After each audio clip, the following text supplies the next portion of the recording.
như trồng ít trồng này chỉ cái này trả cố giờ giảm mà có thọวันนี้ตัวตีเราใช้เยี่ยมมากกว่าท่าขอโศนู่นนอเจ้าตัวอีตัวพงยือเมริกาต้นเรากูชิดถาจ่อจะเกี่ยชิดตัววันเอาจือเลยยังไม่เยอะเนี่ยเราสัมผัสนอช่วงนั้นมูกูมวนเต้าตูเรามาชิดตัวเขียวว่าไม่เยอะเนี่ยเราสิได้สัมผัสชิดตัวเราตัวจืนตรงเลยยังไม่เยอะคริสคอมเมนตัวช่วงนอแต่ชีนู่นนอเจ้าตัวเทมโฮเดนต้นเรากูชิดถาจนจะเกี่ยชิดตัวว่าตัวไม่เยอะเลยตัวจืนตรงเนี่ยเราสิได้สัมผัสที่เพลย์จอนนอเนี่ยนอกุนทอนถา I'm a St. Paul resident. Grew up in St. Paul, basically on the West St. Paul side. Been in St. Paul pretty much my entire life. I'm a business owner on University Avenue. I'm a general contractor and also a realtor. Been self-employed for about 20 years. 20 years. And I've got twin daughters that are 11 years old. I've live in the Hamlin Midway area right now. Okay. I'm a resident in that area. I also have properties in St. Paul. I've got commercial properties. One on University Avenue, also a couple of apartments that I own.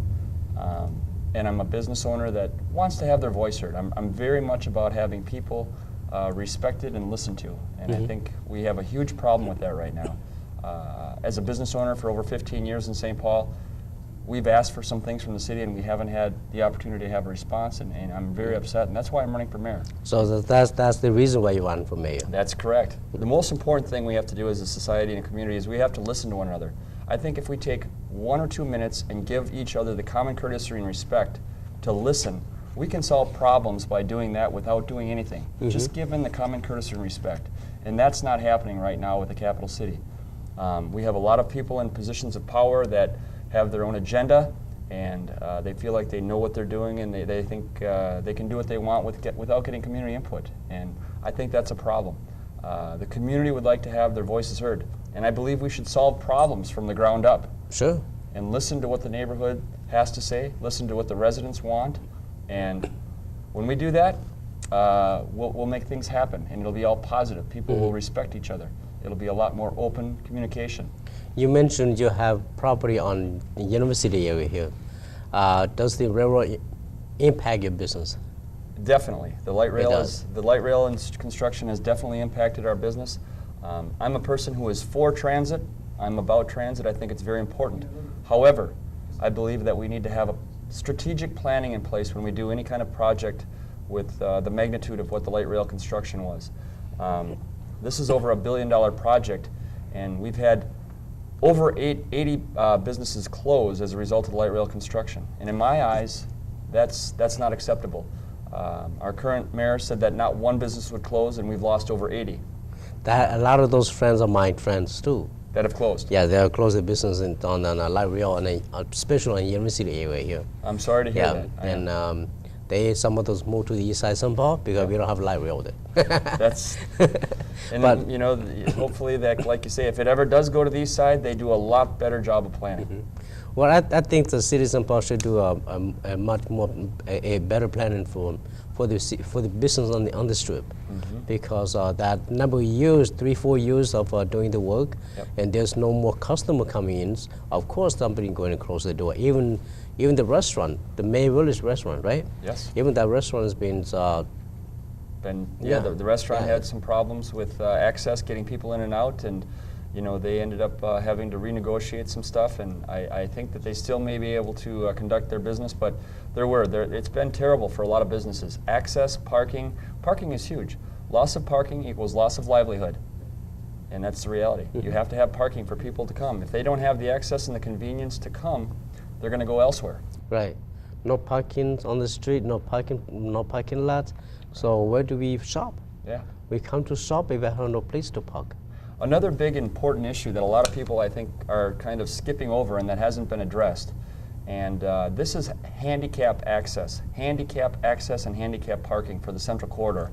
There was today I believe, they had a little bit of an event downtown about how they're doing an elevator, which is great. It's wonderful for that location, a Skyway elevator that they're going to have down in the downtown area. But my question is, what about the rest of University Avenue, up and down the avenue?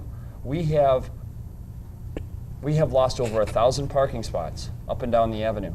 We haven't accounted for handicap parking, and we haven't accounted for how the access is going to be for the people that are handicapped. These are huge issues that need to be addressed.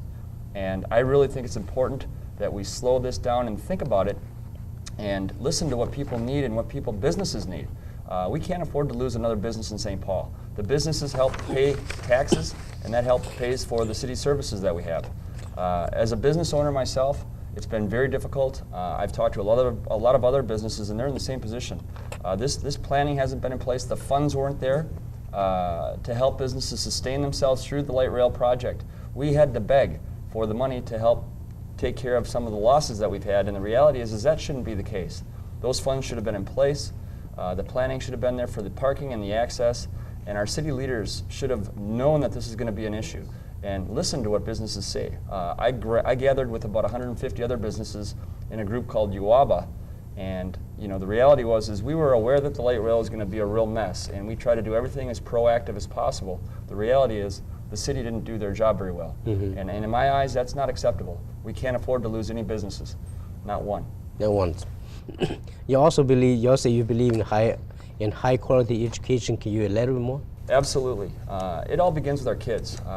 If we educate our children, an educated society will turn around. People want to go out, create their own businesses. They'll want to go out and start their own businesses and create jobs for other people. Educated children will go out and they'll want to go on to college, go into the trades, and do things to be successful. If we have what we have now in St. Paul, 1 in 4 people in poverty, we have a problem. All right, we need to educate our children so that they're not going to be in that same position.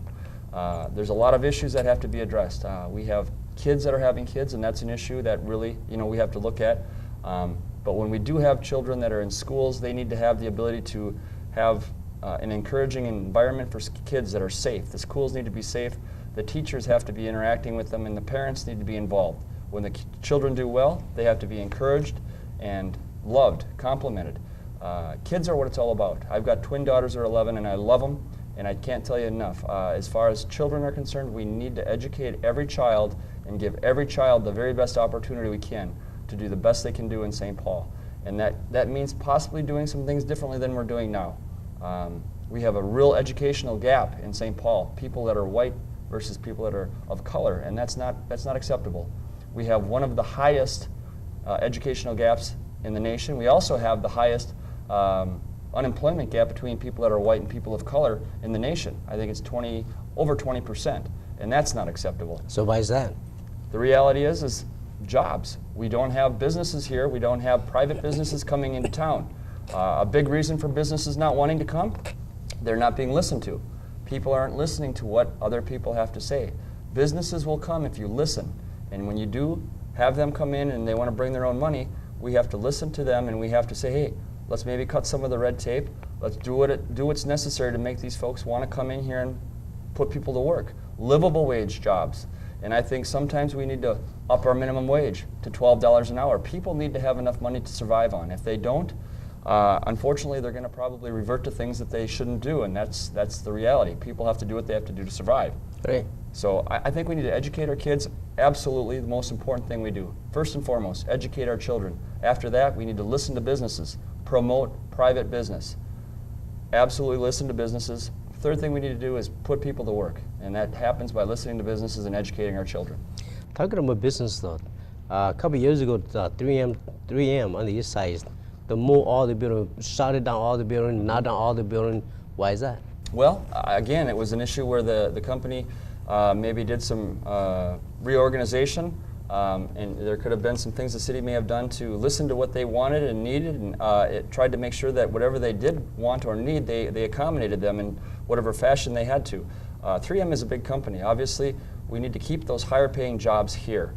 And those are jobs that we have that we definitely need to keep. Livable wage jobs where people have the ability to put their kids into school, take care of them, clothe them, feed them, send them to college. The reality is we have to listen to businesses, and when you have bigger companies like that are closing, maybe going elsewhere, there's something wrong. We've lost a lot of businesses in St. Paul. We've lost Macy's, the Ford company's gone, 3M, I mean, on and on and on. And I tell you, the reality is I think for a person to run for mayor, on the actual candidate application, you should be able to say, listen, I've run a business successfully for 5 years, and that means I know what I can do to create business. And that means, first and foremost, how to market, how to produce it, how to sell it, and how to collect it. If you can do those four different items, I think you then can put your name on the application for being a mayor or being a politician. I think that's important. And if you can't do those 4 things, maybe you should think about something else. But it really boils down to businesses and listening to what businesses need. I think really businesses across the board in St. Paul, we need to listen, and people need jobs. If we don't have jobs, the city's going to just stay stagnant as is now. We have a downtown. Our downtown region is very, very quiet. We have a lot of space that's empty, and it hasn't changed since we've had our administration in there for the last 8 years. It's not getting better. It's gotten worse. What do you think? What do you think with the ballpark in St. Paul? The ballpark downtown, in my eyes, shouldn't be happening until we take a vote. This project, in my eyes, has been done backwards from the day one. They handed a contract to a specific company. Then they were slapped on the wrist and said that they had to put it out to bid. They didn't do due diligence with a lot of different things. Now they're having all kinds of contamination problems. There's no guaranteed return on investment. We don't have a commitment from the owners of the Saints, which, in my eyes, I don't know how the city of St. Paul as a capital city can conduct business like this. So who's paying for the project? The city is paying for it. The city of St. Paul is paying for the project. So are we paying for them? And everyone, you and I and all the taxpayers are paying for this project. Now this is something in my eyes, priorities. Where are our priorities? Is it ballparks or is it city parks and rec centers for our kids? We're taking and closing city park centers and rec centers across the city, and we're building a ballpark for multimillionaires. This doesn't make sense. We should take a vote. We should listen to what the people of St. Paul want. Give the people of St. Paul a voice. Listen to what they want. Take a vote on that project. And if people want it, then we do it. If they don't, we do what people want. And that's not what's happening. This is something that's being done basically with one person in mind. It's the mayor's pet project. And you know what? It shouldn't happen. There's a lot of issues right now that are still unknown. We have market house condos that we don't know what we're going to have to pay for the cost of their parking that we're taking by eminent domain. All right, that's a big issue. Ryan Construction hasn't given the city a total dollar amount for what the project is going to cost. So in my eyes, I'd like to see the project stopped, reevaluated, take a vote. Where do people want the ballpark? Do they want it in downtown Lower Town, or do they want it in the Midway? We could do a lot. So who's benefit the project? Who benefits? Right. In my is eyes, it you and I, or is it someone else? In my eyes, I don't know who benefits, to be honest. I really think that it's something that it's being done for ulterior motives, and I honestly think that if the city and everybody, our kids and everybody had the input that they wanted and should and deserve, this ballpark might not be happening. Mm-hmm. We've got a lot of other issues, a lot of other priorities that are important that I think we should be addressing before we're building ballparks. And a lot of business already left St. Paul. Mm-hmm. As a mayor, once you're elected as a mayor, what are you going to do about the job? Absolutely. The first thing that I want to do when I become mayor, which will happen November 5th, is I want everybody that has a business to listen. If they want to have something brought to the attention of the people in their area where they're at, their council people should be listening to them. Their council people should be out talking to the businesses, to finding out what they need. All right? And if the council people don't visit that business at least once a year, there's something wrong in my eyes. We do not have that many businesses in St. Paul. The council people should try to listen to what we need. And the council people have a lot of work. They're all doing a wonderful job. Everybody on the council has a great position. We have a great city, and I think they're all there for the right reason, but I really believe the council people should try to touch every business once a year. If we do that, we'll know what the businesses might need and what we can do to enhance that business to keep it solvent and keep them in business. And the council people, I think, are really important in listening to what the businesses need, and then when they do that, they can feed that information to the mayor. And if there's some things that need to happen, like parking, like access, like permits, a variety of things, those things should be addressed, and we can hopefully solve some of those issues. But we need to interact with the businesses, and that means going into the businesses at least once a year and talking to that business owner. Mm-hmm. How are things? What would you like to have done? What can I do to help your business? I've talked to a variety of different businesses throughout the city of St. Paul, and the number one issue that I've heard across the board is parking. The city of St. Paul has a real parking issue, not only in the Hamlin Midway area, over on the east side, the Hmong folks over on Johnson Parkway and Phelan, they're having a huge issue with parking there. Well, I think as the mayor, whatever the Hmong community wants, you're there producing jobs for people. So what is it that you need to make your business successful? That's what I would listen to. I would listen to you. What do you need? You need more parking? Let's find a way to get more parking. If that means taking down some property or some land that's there that's kind of blocking the view and could be used for parking, we need to take that out of there and make sure that we have the parking accessible. Maybe put a big sign up that says, welcome, open for business. And that's what people need to do. We need to listen to you as a business owner, as a community, and say, what's going to help you do your job so you can keep people employed? That's what it's all about. People want to go to work. Everybody, I think, really wants to have a job where they can go to work, make a livable wage. But when we don't listen to business owners that are providing these jobs, we're not going to succeed. We have to listen to people. We have to listen to each other, respect each other. And I tell you, one thing, take 1 minute and just give everybody the common courtesy to listen to them. If we listen, it'll solve problems that a lot of times you don't even have to do anything. Just open up the communication. And as far as parking, absolutely, we want to have parking. Businesses that don't have parking, I can give you a little equation. Lost parking equals lost revenue. Lost revenue equals loss of livelihood. And get a loss of business too. It's simple. And then you know what? We have foreclosures. We have foreclosures. People that can't conduct business, they lose their homes. They have all kinds of issues. They can't make their car payments. They can't make their mortgage payments. So it's just a trickle-down effect. We need to listen to businesses. We need to promote business, and we need to welcome business. That's the most important thing I can emphasize. As a business owner, we have to listen to businesses and what they need and try and do whatever we can to accommodate those needs. According to my, the people that I talk to, there are stock grants, there's a grant, city beaching grants for small business owners, but how can all the business know? A lot of small business doesn't know that there's such thing as citizen power, like operating costs, to help us as small business owners. As a mayor, what do you do about small business owners? That's exactly what I'm saying when I mentioned to you that we should have the council people try and touch these businesses, every business once a year. It'll give those people an update on what's available. If we have a STAR grant or a program available for people to tap to try and get some money to help them or assist them with their business, those would be things that you would open up a complete transparency and accountability so that these folks can talk and communicate with what's available. All these different resources, there's a lot of resources out there, and many businesses don't have the opportunity or the knowledge to look at these things because they're just not aware. And I think that's happening not only in businesses but also in schools.